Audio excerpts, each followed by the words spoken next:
ശരി, ഏതായാലും കണക്ക് കൂട്ടലുകളൊക്കെ വോട്ടായി മാറിയിട്ടുണ്ടോ എന്നാണ് അറിയേണ്ടത്. തിരുവനന്തപുരം കോർപ്പറേഷൻ എന്താകും ഫലം എന്നത് ആകാംക്ഷ തന്നെയാണ്. നമുക്ക് കാത്തിരിക്കാം. ഹരിമോഹനും റഹീസ് റഷീദും റോഷി ബാലുമാണ് മൂന്ന് ക്യാമ്പിലെയും പ്രതീക്ഷകൾ പങ്കുവച്ചത്. നമുക്കിനി പോകേണ്ടത് കൊച്ചിയിലേക്കാണ്. മെട്രോ നഗരത്തിൽ എന്തായിരുന്നു ചർച്ചാ വിഷയങ്ങൾ നമുക്കറിയാം. ഏതായാലും ചൂടേറിയ രാഷ്ട്രീയ പോരാട്ടം നടന്ന മറ്റൊരു കോർപ്പറേഷനായിരുന്നു കൊച്ചി. ഉരുക്കുകോട്ടയിൽ കൈവിട്ട ഭരണം തിരിച്ചുപിടിക്കാൻ സജീവമായി പ്രചരണത്തിലുണ്ടായിരുന്നു UDF. കോർപ്പറേഷനിലുടനീളം അത് നമ്മൾ കാണുകയും ചെയ്തു. വികസന പദ്ധതികൾ ഉയർത്തിക്കാണിച്ചുകൊണ്ടാണ് LDF പ്രചാരണം നടത്തിയിരുന്നത്. സ്വതന്ത്രം നേടുന്ന വോട്ടുകളായിരിക്കും നിർണായകമാവുക എന്നാണ് വിലയിരുത്തൽ.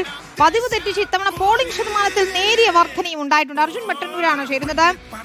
അർജുൻ, LDFന് ഭരണം നിലനിർത്താൻ ഒരുപിടി വികസന നേട്ടങ്ങൾ ഉയർത്തിക്കാണിക്കാനുണ്ടായിരുന്നു, പ്രത്യേകിച്ച് മാലിന്യ പ്രശ്നത്തിലെ പരിഹാരം ഉൾപ്പെടെ. പക്ഷേ UDF ക്യാമ്പ് മറ്റു പല വിഷയങ്ങൾ, വെള്ളക്കെട്ട് ഉൾപ്പെടെയുള്ള മറ്റു പല വിഷയങ്ങളും ഉയർത്തിക്കാണിക്കുന്നുണ്ടായിരുന്നു. NDAയും സജീവമായിരുന്നു. പക്ഷേ ഈ സ്ഥാനാർത്ഥി നിർണയവുമായി ബന്ധപ്പെട്ട തർക്കമൊക്കെ അല്ലെങ്കിൽ വിമതശല്യമൊക്കെ എല്ലാവരെയും വലച്ചിരുന്നതാണ്. അവസാനം പെട്ടിയിൽ വോട്ട് വീണു കഴിഞ്ഞു. എന്താണ് മൂന്ന് മുന്നണികളുടെയും പ്രതീക്ഷകൾ?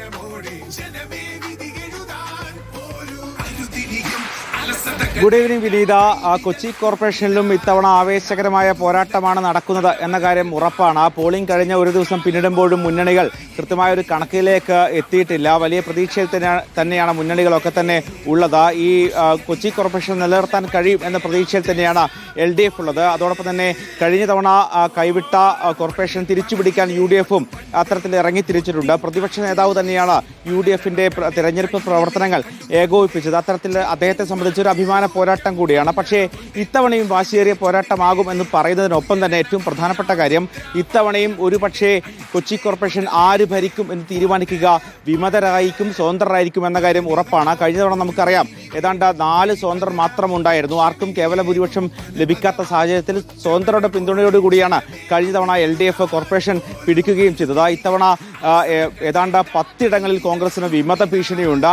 ആ ഡിവിഷനുകളിൽ എന്ത് സംഭവിക്കും എന്ന കാര്യം ഇപ്പോഴും അവ്യക്തമാണ്. മാത്രവുമല്ല, ഈ ഡിവിഷൻ പുനർനിർണയിച്ചതോടുകൂടി, അതിൻ്റെ അതിർത്തികൾ പുനർനിർണയിച്ചതോടുകൂടി തന്നെ എന്തായിരിക്കും തെരഞ്ഞെടുപ്പ് ചിത്രം എന്ന കാര്യത്തിൽ മുന്നണികൾക്കും ഒരു വ്യക്തതയില്ല എന്നതാണ് പ്രധാനപ്പെട്ട കാര്യം. അതോടൊപ്പം തന്നെ ഈ പോളിംഗ് ശതമാനം കഴിഞ്ഞ 2010 മുതൽ ഇങ്ങോട്ട് കഴിഞ്ഞ 15 വർഷത്തെ പരിശോധിക്കുകയാണെങ്കിൽ സാധാരണ രീതിയിൽ ഈ പോളിംഗ് ശതമാനം കുറഞ്ഞു വരുന്ന ഒരു സാഹചര്യമാണ് കൊച്ചി നഗരത്തിൽ, കൊച്ചി കോർപ്പറേഷനിൽ ഉണ്ടായത്. പക്ഷേ ഇത്തവണ അതിൽ നിന്ന് ചെറിയൊരു വ്യത്യാസം വന്നിരിക്കുന്നു. അതായത് കഴിഞ്ഞ കോവിഡ് കാലത്ത് ഉണ്ടായിരുന്നതിനേക്കാൾ ഏതാണ്ട് 0.4% പോളിംഗ് വർദ്ധിച്ചിട്ടുണ്ട്. ഇതെല്ലാം തന്നെ മുന്നണികൾ തങ്ങൾക്ക് അനുകൂലമാകും എന്ന പ്രതീക്ഷയിൽ തന്നെയാണ്. അതോടൊപ്പം തന്നെ BJPയും കരുത്ത് കാണിക്കാമെന്ന പ്രതീക്ഷയുമായിട്ട് തന്നെയാണ് തെരഞ്ഞെടുപ്പിനെ നേരിട്ടത്.